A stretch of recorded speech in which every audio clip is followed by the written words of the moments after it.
from 6 greenhouse gases, and they're listed here, carbon dioxide being the top one.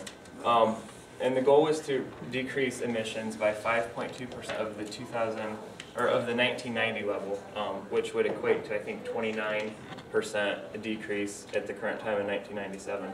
And it was entered into force in 2005 with 187 countries ratifying the protocol.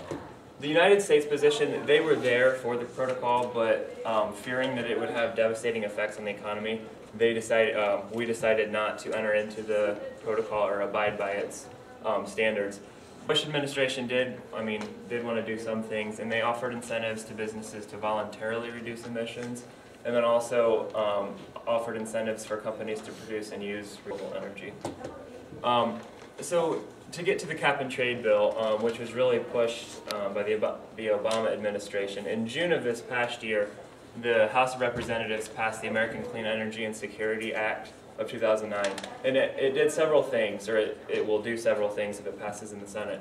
It requires 20% of electricity to be renewable by 2020, improve energy productivity by 2.5% by 2012, but the big thing is it establishes a cap and trade system. And through the cap and trade system, the goal is to cut total greenhouse gas emissions by 17% of the 2000 level by 2020, and by 83% of the 2005 level by 2050.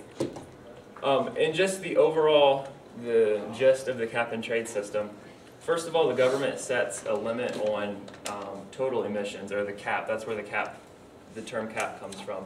And then companies are required to purchase allowances to emit those gases. If they emit more greenhouse gases than what their allowances or their permits allow, then they're heavily taxed for it. And then between companies, they can sell or trade their allowances. Say one company has extra allowances and they're not producing as much greenhouse gases, they can trade those to a company that needs more. And each year, the nationwide cap is lowered. So every year, the overall amount for the entire country of greenhouse gases that can be emitted is lowered.